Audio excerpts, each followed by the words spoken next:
जय सकंद माता, जय माता दी। सिंहासन गता नित्यम पद्माश्रित कर त्वया शुभदासु सदा देवी सकंद माता यशस्विनी। माँ दुर्गा जी के पांचवें स्वरूप को सकंद माता के नाम से जाना जाता है। ये भगवान सकंद कुमार कार्तिक के नाम से भी जाने जाते हैं।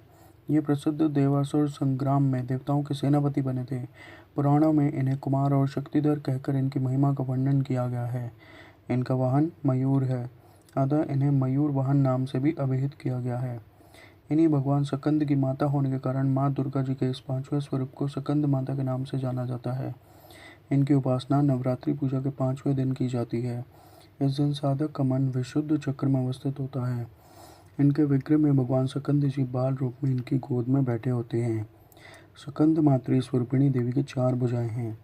ये दाहिनी तरफ की ऊपर वाली भुजा से भगवान सकंद को गोद में पकड़े हुए हैं और दाहिनी तरफ की नीचे वाली भुजा जो ऊपर की ओर उठी हुई है उसमें कमल पुष्प है।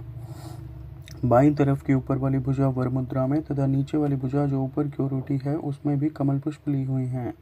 इनका वर्ण पूर्णतः शुभ्र है। ये कमल के आसन पर विराजमान रहती हैं।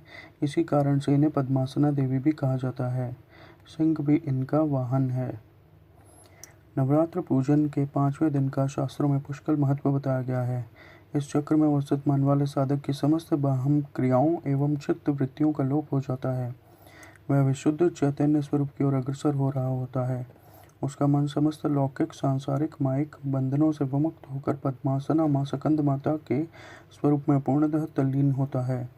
इस समय साधक को पूर्ण सावधानी के साथ उपासना की ओर अग्रसर होना चाहिए। उसे अपने समस्त ध्यान वृत्तियों को एकाग्र रखते हुए साधना के पथ पर आगे बढ़ना चाहिए। माँ सकंद माता की उपासना से भक्त की समस्त इच्छाएं पूर्ण हो जाती हैं। इस मृत्यु लोक में ही उसे परम शांति और सुख का अनुभव होने लगता है। उसके लिए मोक्ष का द्वार स्वयं सुलभ हो जाता है। सकंद माता की उपासना से बाल रूप सकंद भगवान की उपासना भी स्वयं हो जाती है। यह विशेषता केवल इन्हीं को प्राप्त है। अतः साधक को सकंद माता की उपासना की ओर विशेष ध्यान देना चाहिए। सूर्यमंडल की अधिष्ठात्री देवी होने के कारण इनका उपासक अलौकिक तेज एवं कांति से संपन्न हो जाता है। एक अलौकिक प्रभामंडल अदृश्य भाव से सदैव उसके चतुर्दिक परिव्याप्त रहता है। यह प्रभामंडल प्रतिक्षण उसके योग क्षेम का निर्वहन करता रहता है। अतः हमें एकाग्र भाव से मन को पवित्र रखकर माँ की शरण में आने का प्रयत्न करना चाहिए। इस घोर भव सागर से दुखों से मुक्ति पाकर मोक्ष का मार्ग सुलभ बनाने का इससे उत्तम उपाय दूसरा नहीं है। बोलिए सकंद माता की जय। जय माता दी।